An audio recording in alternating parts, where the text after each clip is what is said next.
Hey guys, welcome to another episode of Amber Unfiltered. As I mentioned in my other video, this video is going to touch on maybe I don't want to call them dislikes because I feel like that's kind of rude. I want to touch on some things that I think should have been maybe fleshed out, or I would have loved to see be more expanded on in Ryan Coogler's film Sinners. But before I do that, don't forget to like, comment, and subscribe. Also, if you want to cash out me at AmberUnfilteredShow, that'd be greatly appreciated. Again, please take this lightly. This is just my opinion. I'm not trying to bash anybody. I have the utmost respect for any creative, especially those who work in the film industry, because I know how hard it is. Even though I'm not in that industry, I do have such a great or high level of admiration or reverence for people who do these things and work on these types of projects or productions, because they are a huge deal, and for us to get our work made, it's just a whole other ball game or different level. So one of the first things I think I struggled with as a viewer was some of the character development, and what I mean by that is more of the decisions or the motives of some of the characters. But I also wanted to touch on maybe some of their backstories or some of their arcs. For one, for me personally, I would have loved to see Smoke's marriage to Annie discussed a little bit more. Okay, so from what I gather, they lost a child, which is a very devastating and traumatic thing or event to experience. And I feel like that can drive any couple apart. It can drive a huge wedge, especially if you guys have different coping methods, and especially if you process grief differently. I think we all process grief differently, so to each his or her own. I would have loved to see, were they old childhood sweethearts? Were they high school sweethearts? How did they meet? What was the nail in the coffin, so to speak, for the relationship? I gather that his lifestyle really wasn't in, she didn't favor his lifestyle, but she let him be a man and go provide and do what he needed to do. I mean, he was a man making his own opportunities because they were scarce and few and far between as it was, especially at the height of racial tension at that time.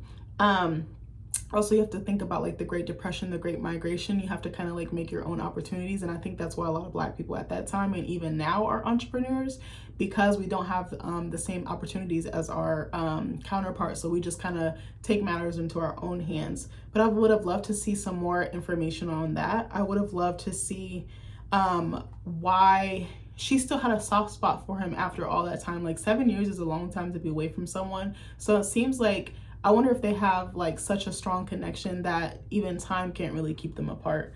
I wish that I kind of was curious about how Delta Slim and Stack knew each other.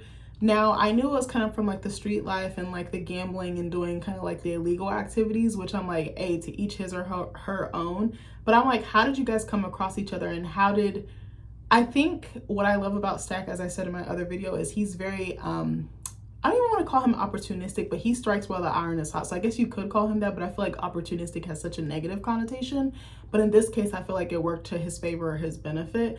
I know that he was able to lure him in with the draw of the Irish beer, and he kind of preyed on his addiction. I don't even want to say preyed on his addiction. He knew that he had a soft spot or weakness for alcohol, and that he was pretty codependent or dependent on it. But I'm there's something charming about Stack and the way that he's able to maneuver with people and people he's had previous connections to or still has connections to. Because even I see it with Mary, I even see it with Sammy, but I would have loved to see more backstory about Delta Slim and who he is to Stack, other than someone to come play at my juke joint. I would have loved to see, there were some comedic moments and there's some banter, and you can tell I don't even know if you really want to call it a friendship. I would call it more of a connection, but I would have loved to know more about that. Something that really pissed me off was Grace's character, because bitch, why the fuck would you yell, "Come in here, motherfuckers," to the vampire so we could all die, bitch?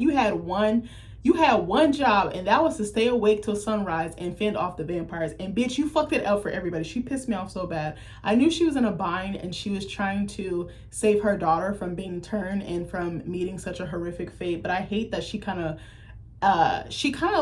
sped up the timeline, because I'm they really could have probably waited it out. But I feel the vampires would have found another way to get in, whether it was using one of the already turned juke joint people or juke joint guests. I was gonna say patron. Yeah, patrons was the correct word, or one of their friends or something like that. But knowing Remick, he would have charmed his way into the juke joint. Something that I think I just wanted to know more about the characters, like what drove them to do the things that they do. Something else that I really wasn't super convinced by was actually Haley Steinfeld's performance as Mary. And let me preface that by saying I think she's a really good actress. She's had some really good projects. I remember watching her in Edge of 17. I don't think I watched her in the Hawkeye. Was it a show or something like that? What was the other one? True Grit. I remember her from that. She's had some other really good projects. Oh, the Spider-Verse series. I can't think of the freaking name. Is it Across the Multiverse or Spider-Verse? I can't remember. Jesus Christ, I'm old. But anyway, she's had a pretty consistent body of work. She has a pretty good catalog. She does characters that are kind of different from each project to project. But I don't know if she was the right casting choice for this. And again, I'm not trying to shit on her because, again, I do think she's talented. I do think she's a good actress, but I wasn't convinced by her performance.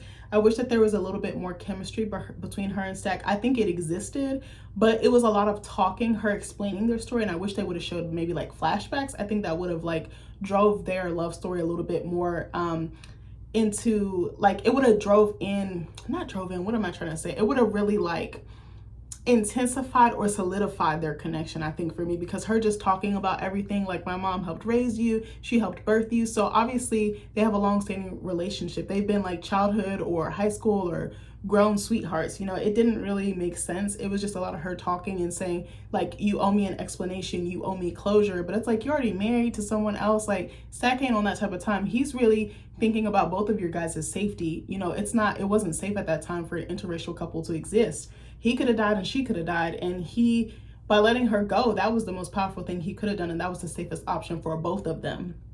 But I don't know. I think the whole her being biracial and being half Black, but then passing and then trying to permeate Black spaces, passing off as a white woman, I wish that had been fleshed out a little bit more. It wasn't super believable to me.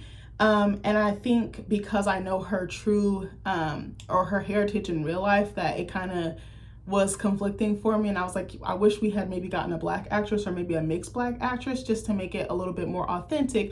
But acting is taking on someone else's skin. It's portraying someone else's experience. So you don't necessarily, I don't think in every single case you necessarily need to be the race that you're portraying in order to tell that story. If you're a really good actress or actor, you can pull that off. But in this case, I don't think it worked. And I don't know, she kind of felt like a fly on the wall, like a pest that wouldn't go away, or a fly that was just like, or a gnat like whining in your ear. Like, her character kind of got on my nerves a little bit. I don't know. She was kind of like whiny and like, I'm a breathless damsel in distress. But she was like Stack's kryptonite. Like, no matter what, he couldn't seem to shake her. So I thought that was pretty interesting. Something else that pissed me off was why some of the characters would be outside with the fucking vampires instead of hauling ass back into the juke joint. I'm like, why the fuck would you be stumbling in the ground, in the mud, in the dirt? And you know, the vampire can tear you up. Like, he can tear you from limb to limb. Like, sis, get the fuck out of Dodge. If ever there was a time for a Black person to run, that would have been it. Like, I'm sorry, not sorry. I do feel like the pacing was very, very slow.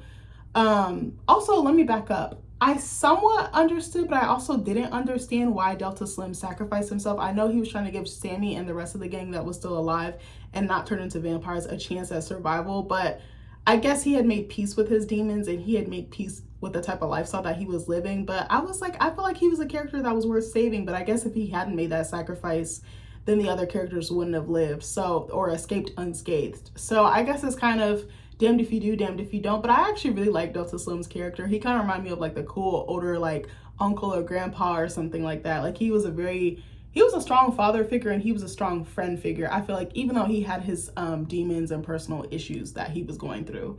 The pacing was very slow for me. Like, the first 45 to 50 minutes felt very slow. I kept saying, okay, when is it going to pick up? When is it going to pick up? I know you need to introduce the story. I know you need to introduce the characters. I know you need to introduce the plot, the tension. I know you're trying to allow the audience to dip their feet or dip their toes into the pool, you know, into the universe, but it just was so slow for me. I found myself getting a little bored. I felt my mind wandering, and I feel like if the universe or the world is so strong, I'm going to be pulled in and I'm not going to be able to be spit back out until the end credits. And for me, that was a little bit of a struggle, but I understand also the time period is really hard for me to watch stuff like that, just because the connotation and just some of the imagery was very harsh. Just like the cotton fields, the plantations and things like that, but it served the story. The backdrop was very critical to the story. So I want to give a shout out there. There were some plot holes for me, like when Remick and the two, was it like Brett and what was the lady's name? Not Sarah. Bert. It was like Bert and something. I can't remember the lady's name. That's how unmemorable she was. I'm sorry. She really didn't add. I think Remick by himself would have been fine. But Remick coming up with the husband and wife that he turned in that little cabin when the Indians, or excuse me, the Native Americans were chasing him. And then it was kind of weird how they were introduced. There's all this banter. There's all this, hey, let me in, let me in, let me in. What does that say? Never mind, I'm not going to say that. But anyway, and then it goes from that to these different intricate arguments between certain characters, like groups of characters or pairs of characters. Like, was it Smoke and Sammy getting into it? I don't remember if it was Smoke and Sammy or Stack and Sammy who were getting into it about Sammy kind of going off and pursuing music and like wanting a permanent place or spot at the juke joint as a musician. And he was like, no, I'll kill you. And then he pulls a gun out on him. And I was like, their dynamic seemed so fun. It seemed like an older brother, little bro situation that it was kind of threw me off how it transformed to that. Then you see Stack and Mary getting into it and kind of rehashing their issues, and then she's like, well, I'll get money for you. I can get the intel for you. It's like she was proving her worth to him, but it's like, you need to prove your worth to your husband because you already took a vow under God, but it's like she didn't want that. I guess Stack kind of forced her hand into that situation, but I didn't really like that. Like, it was just such an odd segue. There was no, it didn't fill in the gaps in between. There was something missing, and I was like, I wish there had, again, I think some of the writing should have been fleshed out just a tad bit more, and I wish there was more filled in more. It could be an editing thing, it could be a directing thing, it could be a writing thing, it could be acting. It could be a number of things as to why it transitioned, but it didn't land for me. I was like, why are they all fighting? Why are all these little things going on, these little quarrels and tiffs? And I was like, that didn't really make sense because they all seem to have a pretty good rapport with each other. Now, obviously the couples, Stack and Annie and Smoke and Mary, had their shit, but who doesn't? So I think something else, sorry, I'm looking at my chicken scratch right here. Something else that was fascinating, not even fascinating, something else that confused me a little bit was, what were women like Mary and Perlene doing in that juke joint? I said, first of all, you're married. I said, what were they lacking in their marriages or themselves or their love lives that made them lust after Stack and Sammy? Because I was like, that didn't make sense to me. Like, you're already spoken for and you're out here having the time of your life. Just, I guess in a way they were sinners. They were sinning against the covenant of marriage. They were sinning against the covenant of God. They were sinning against the covenant of carrying yourself a certain way, especially publicly. I'm like, what if someone had snitched to your husbands or word got back? I feel like that was a small enough town to where it would have traveled back what they were up to. And it's like, you don't know who's gossiping in town. You don't know who's connected to who. Everything is a small world. Everything is connected in some way, form, or fashion. So I don't think I would have taken that chance or taken that L to be stepping out with my husband in the dead of night like that. But that's just me. And then you gotta walk home in the dark. I said, absolutely fucking not.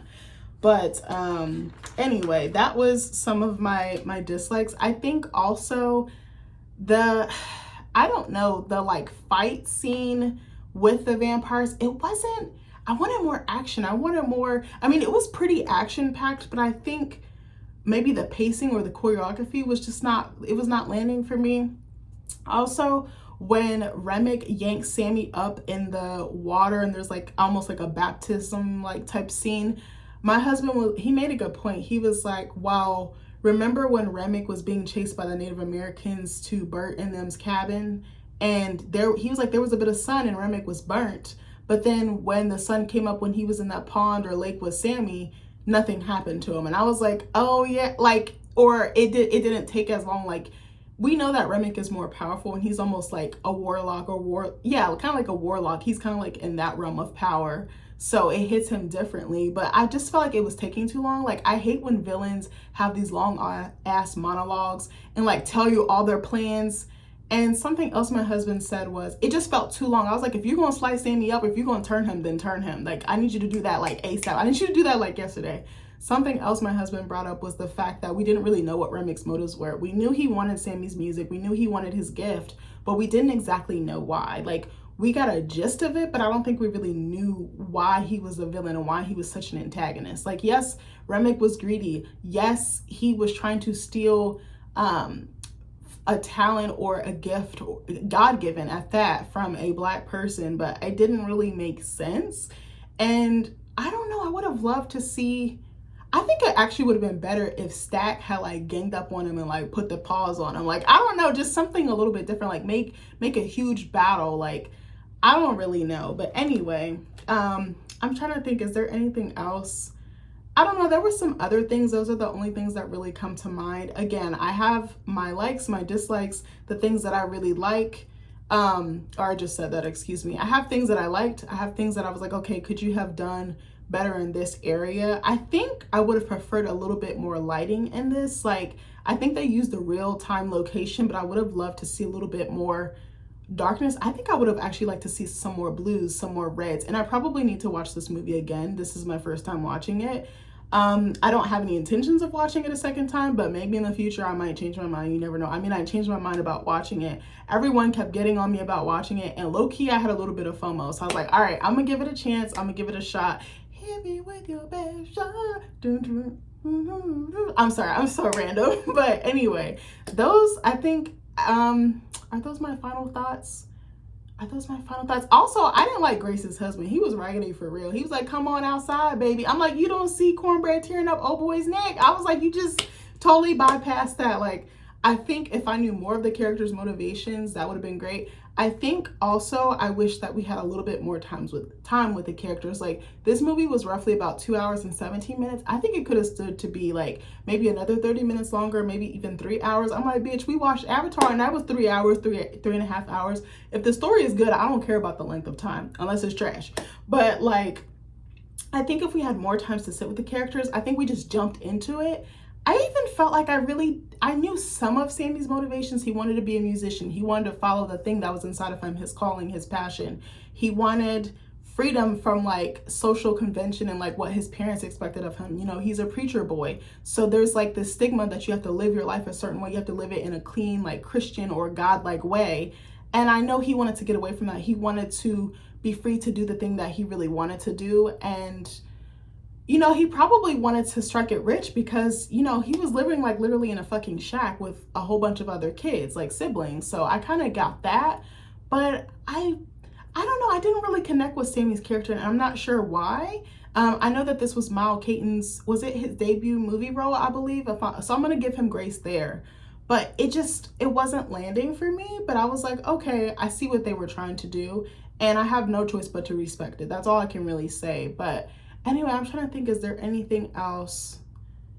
I think if Mary and Stax, I think, again, flashbacks could have been used to explain their love story. Certain characters, especially the couples, I think more flashbacks. Even Delta between Stack, that would have been nice seeing them meet or seeing them cross paths somewhere, somehow. Because it seemed kind of random. And I know that they had history with these people, but we don't know these people. So I think if we had more background information, that would have maybe...